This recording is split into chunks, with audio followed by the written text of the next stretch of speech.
Hey there, Sunday night sports can't beat it. It's Fox 6 Sports, but you cannot beat this lineup. Everybody's in position. And what are those positions? Brandon Cruz, Tim Van Voorn here in the studio. Lily Zhao downtown, Fiserv Forum. Starting with the Bucks tonight and a whole lot more. In fact, let's give you our starting lineup. We know the going will get tough. Will the Bucks get going? There's obviously no such thing as a free throw in college basketball. We have a campy say what for you. The Packers see other NFL teams receiving receivers. And our latest high school hotshot is smartly finding balance in her life. We just got to keep building with the new guys to get them acclimated, and we got to be consistent in the way we play. Every time we play right, it's hard to beat us, and every time we don't, anyone can beat us. And we go back and forth too much.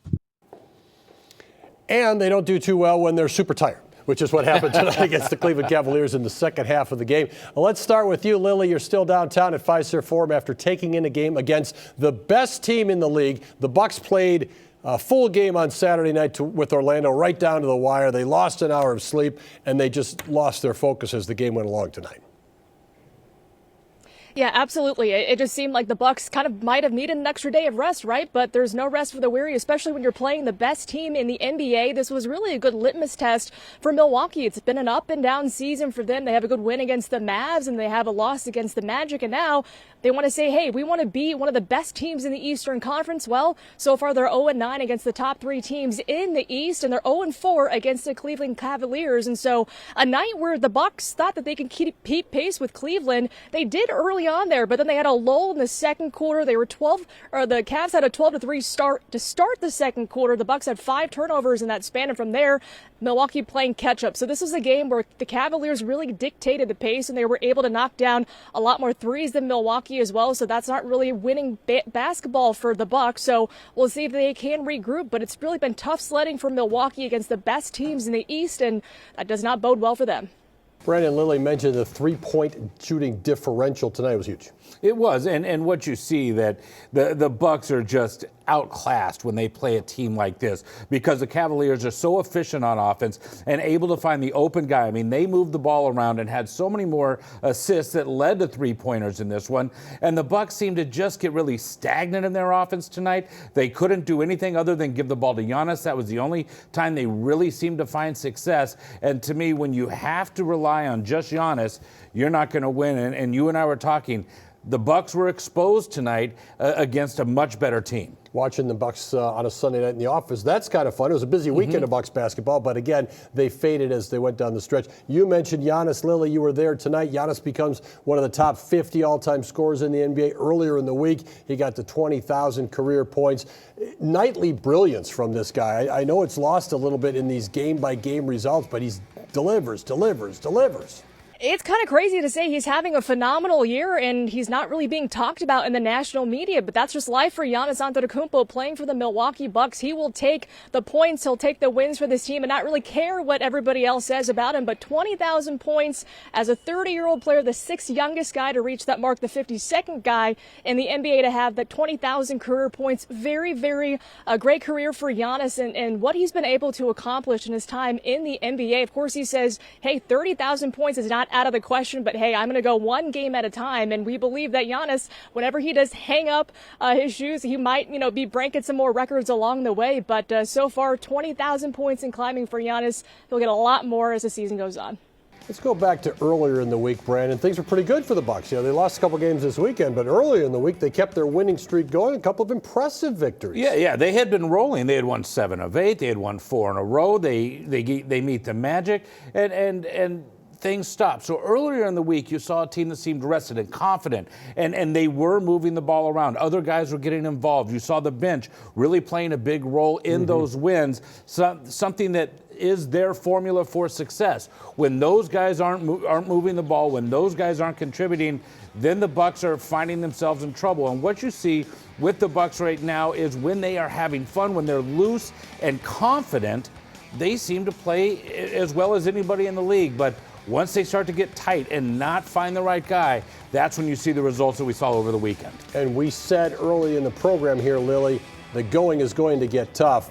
Winning team after winning team after winning team now on the schedule. How important is it to kind of hold the fort through this?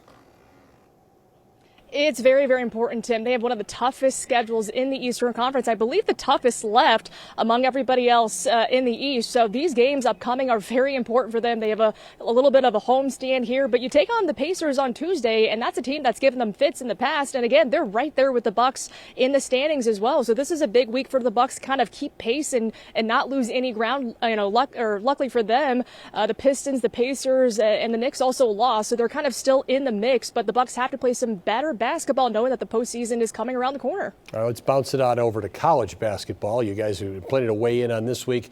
Kind of regroups time now for the Badgers, for Marquette, UWM, probably no regrouping anymore this season. Brandon, start with you on Marquette yesterday. You were at the game, senior day, celebrate the careers of some very productive players here. That's before the game. St. John's wins it at the end of the game. Yeah, and Marquette had so many chances to put this one away, and they just couldn't. And what happened with Marquette against the St. John's team, who wins the Big East, by the way, and is clearly head and shoulders above anybody else in this team because they just find ways to win, and Marquette couldn't. Marquette just never seemed to be able to attack the basket. The only players really getting in were Cam Jones and Chase Ross, and when Chase Ross was doing it, it was kind of on a fast break, so nobody was attacking the paint. Every time David Joplin seemed to try to go there, he would stop, and then they would settle for a mid-range jumper, and it wasn't falling. The three-point shot wasn't falling, and despite all the seniors on this team that have had that success, they just don't seem to get into a rhythm right now or be in a rhythm. They're up and down and very inconsistent, and I don't think that bodes well as we look ahead. Lily, these senior players at Marquette have had a lot of wins. Talk about just life experience, to play in the fishbowl that they've been in, the crowd support that they've been a part of, the energy with which they've played. They were saluted on Saturday, and appropriately so. Absolutely. I mean, this is a senior class that's been through a lot, right? They've been through the battles. They've been in the NCAA tournament. They've been in games that are close. They've been in games that have not been so close, but together they've played together. And I think when you look at this senior class, Stevie Mitchell, Cam Jones, David Joplin, what they meant to this team. I mean, these are going to be three seniors that are being sorely missed next season for what they've been able to do on the court, but also in the locker room. These are leaders in the Marquette Golden Eagles locker room. They mean a lot to Shaka Smart and this team. So, they're going to be missed sorely next season. And what, I was happy to see that they were really applauded on senior night, and rightfully so. And hopefully this tournament experience, we'll see a couple more games with them down the line as well. Yeah, no doubt about it. Our Badgers are headed to the tournament as well. They may not be headed to Milwaukee, though, because they've been slipping back. Milwaukee hosts opening round games in the NCAA tournament. You have to be at a certain point seed-wise, though, to get your preferred destination. Can Wisconsin still reclaim a spot here to Milwaukee and Fiserv Forum? Yeah, they can, but they have to have a very good run in the Big Ten tournament. And now they have an extra game to try to do that, something they really weren't looking forward to after losing to Penn State yesterday. But what they are to many is a team that can go deep, but then you see what they did yesterday, just kind of fall apart at home against one of the worst teams in the Big Ten. So for them to be able to get to Milwaukee for that first and possibly second round matchup in the NCAA tournament is go deep and get a 3 seed. Many right now have them as a 4 seed going elsewhere, like to Denver. So we will see if they can do that starting on Thursday when they take on the winner of Northwestern and Minnesota. Yeah, kind of a real fade against Penn State. There's no other way to say that. Lily, you're down at Fiserv Forum, so you can't tell that Brandon and I are roughly 15 feet from the cameras. 15 foot. It's free throw line distance. How difficult were free throws this week and weekend for UWM and Marquette? A couple of games they could have won had they made free throws. Yeah, and that's why I'm saying there's no charity at the charity stripe if you can't convert, right? And I think that really was a story, at least for UWM. I mean, this was a game they needed to win. They want to make a run in the Horizon League tournament. You have those free points, per se, from the charity stripe, and you go 3 for 12 against Oakland. They were 9 for 9 from free throws. You look at the difference in the game, not saying that had they made all 9 or those extra 9 of those free throws, they would have won, but I think it was an 8-point game that they lost. So those trips to the free throw line are so important, and I know those are some tough moments where down the stretch, you have hit those big shots, but those guys couldn't convert, and now their season is over. And same for Marquette. They have to hit those free throws when it counts in tournament play. We'll see if they do. And Brandon, you were at UWM. How tough was what's probably the end of their season? Yeah, it was very emotional because that group meant a lot to Bart Lundy, a special Kentrell Pullian, who he said has played in every game there and was the heart and soul of this team. He even said he should be the mascot. That's how big he was, and that group has meant a lot to him. He's won 20 games each of his seasons there, but they have yet to get over the hump, and I think this year they had high expectations, and they fell real early, something that to them was such a disappointment and one that they have to regroup and figure out. And they'll have a lot to replace next year. A lot of senior talent, maybe JaMychal Stillwell in the NAL. You just don't know. As we go to break, we're not done with basketball. Big moment for Wisconsin Lutheran. Yeah, the Warriors still dancing after a huge overtime win at UW-Platteville this weekend. NCAA Division III. The win moves them into the Sweet 16 for the first time in program history. Wash U coming up next. That's Friday afternoon over in La Crosse. We're coming back with more of the Fox 6 Sports Blitz, too. Got another game Friday. You play like an old man. We got another game Saturday. That's a little bit of a trick question. We got another game Sunday. Being bit to death by a duck. We got another game Monday. The guy's baking a pizza back there. It don't stop, right? 90% of college basketball games all finish within 10 points. I don't know if that's true or not, but my dad said that to me, and I've always believed it. And why not, Greg? Greg Campy, the head coach of Oakland, who moves on in the Horizon League, and always trust your dad if he's talking about stuff like that. Well, most dads around here always want to know what the Packers are doing. And, Tim, many are going to remember Mason Crosby for what he did for that organization. What does it mean for them and for him to be able to go out kind of on his own terms, but as a Green Bay Packer? Perfect synergy at the end. He was one of the all-time leaders in games played, obviously leading scorer all-time for the Green Bay Packers. He's a Packer in the minds of, I think, any football fan, not a New York Giant for who he played 3 games for. This is appropriate. And speaking of kickers, Lily, the Packers have retained one and look to have a little more consistency at that position, something we haven't seen since Crosby left. Yeah, absolutely. They bring stability, guys, to the kicker position with Brandon McManus back with a 3-year deal. And I think that's important, right? Because we talked about the kicking carousel the Green Bay Packers run. It was easier to find a quarterback than it was to find a kicker. You had Anders Carlson, Braden Narvison, even a Greg Joseph thrown in there. And now the Packers have stability with Brandon McManus. Came in week 7 last season, missed just 2 field goals all season long, made all of his extra point attempts as well. So this is a guy the Packers wanted back, and for good reason, right? He was a stable leg for them and made the kicks when he needed to and gave the offense some options to maybe go for it. So this is a much needed move for the Packers, and they stabilize that special teams unit there with their kicker. Yeah, and he won't have to give up that number 17, Tim. A big reason for that is there's another team in the NFC that decided to bring in that former number 17 of the Packers. That would be Davante Adams. And, of course, all the talk is Davante Adams going to come back to Green Bay. No, he's not, and we're not just speculating that. He's going to the L.A. Rams, goes back to California. He gets a 2-year contract there. $20 million guaranteed. The Packers are not going to go there for a 30-plus-year-old receiver. So Davante Adams not coming to Green Bay. And this is a big night for receivers not coming to Green Bay, Brandon. Yeah, and Lily, we talked about it last week. A lot of rumors of all these trades possibly happening to bring in a big-time receiver to Green Bay, but DK Metcalf now won't be one of them. Yeah, he won't be one of them. The Packers also won't be paying $150 million and giving up a second-round pick to get him. He goes to the Steelers. They have a nice duo out there, so we'll see if the Packers do make a move. But DK Metcalf heading out east. It's cold in Pittsburgh, but we'll see what he can do with the Steelers and whichever quarterback throws him the football. But DK Metcalf not going to Green Bay either. Yeah, is there a receiver, Tim, that you see maybe out there for them at this point, or now are we looking more at the draft? I think they'll bring in a veteran receiver. I really do, but it's not going to be a high-end receiver. They believe in their core, even though Christian Watson not back till the later part of the regular season. And Romeo Doubs, you have to monitor his health situation after the concussions. All right, well, back to more signings, Lily. You talked to Zach Bond before the Super Bowl, and there was concern as to where he may go. He's headed back to Philadelphia. What do you think that means to him? I think it means a lot. I mean, this is a guy that went into Philadelphia and had a spectacular first season with Philadelphia, wins a Super Bowl. I mean, that's the best thing you can do on a new team, right? And you were a major contributor in the postseason.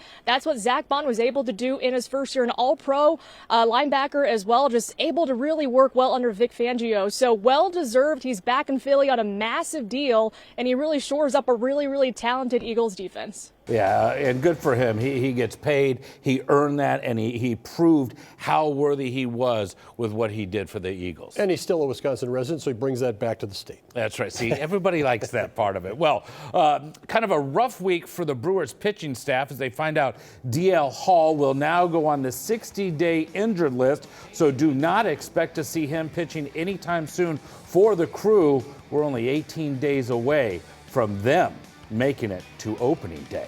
The Milwaukee Admirals honoring longtime center Cal O'Reilly is the 9th player in the league to reach 1,000 games played in the AHL. And on Saturday night against the Wild, he also became the Ads all-time leader in games played. It's also fitting that he scored their first goal in the win over Iowa. Stick around. Our high school hotshot is coming up next. Welcome back. She's been extremely driven to succeed in her sport. She's won medals and set records, but she's also discovered a cerebral side that's helped give her life balance. Here's this week's Fox 6 High School Hotshot.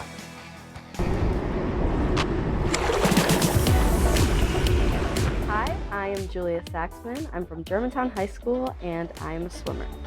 I've always swam ever since I can remember. My parents put me in lessons. That was 5 when I was learning floating and doggy paddle and like survival skills. I just love the water. As a little kid, all you want to do is beat other people. That's the only goal. You have no concept of times or anything. That's the thing that I remember about swimming when I was little, is just having fun. Take your mark, go! Swim is a very mentally challenging sport. Everyone knows it's physically hard, but I think the bigger challenge is the mental side of it, because it's so much time spent up in your head. You have nothing to look at but the black line on the bottom of the pool. Knowing that I had bigger goals than I had ever had, I knew I needed to have the mental skill set to deal with the anxiety and the insecurity a bit that comes with performing at that level. At the girls' state meet, I won the 200 IM and the 100 fly. In club swim, I've won 4 state titles, Scholastic All-American for USA Swimming. I won GMC Swimmer of the Year. I have 7 different records at our school, a bunch of different club records. If you would have told freshman year me that I accomplished this by the end of senior year, I would have been like, shut up, you're lying to me. Like, I would not have believed it at all. Well, when I'm not swimming, I really enjoy painting and reading. And I think it's really important for an athlete's well-being to have things outside of your sport that bring you joy and to know yourself outside of your sport. I like watercolor. That's definitely my favorite. I like how you have to like layer the paints in order to get the final product.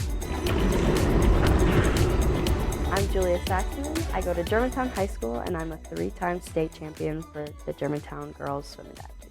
And I'm this week's Fox 6 High School Hotshot. Love the video and the wave there. Julia considering sports psychology or business as a career path. She also thinks being a swim coach probably in her future as well. Before all that, she'll compete at the Summer Junior Nationals. We're coming back to take a look at the week ahead. Stick around.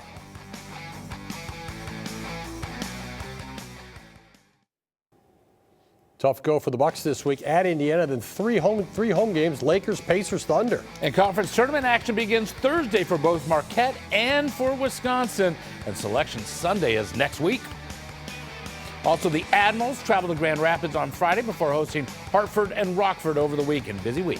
No doubt about it. Brandon and Tim in the studio. Lily down at Fiserv Forum after tonight's Bucks game. Also this week, Lily, is the start of NFL free agency. Would you expect the Packers to be a team that's in the headlines this week or not? I would say so. They have some key needs that they have. Receiver, we'll see if they get somebody, edge rusher, cornerback. I believe the Packers will be buyers. Buyers this week. What would you say, Brandon? I think they're going to kind of stand back personally. I don't think we're going to see any big flash move by this team. It's just not in their DNA, especially with the moves that were already made this weekend. Interesting to see. Next Sunday, we'll compare the notes. See ya. Have a great week.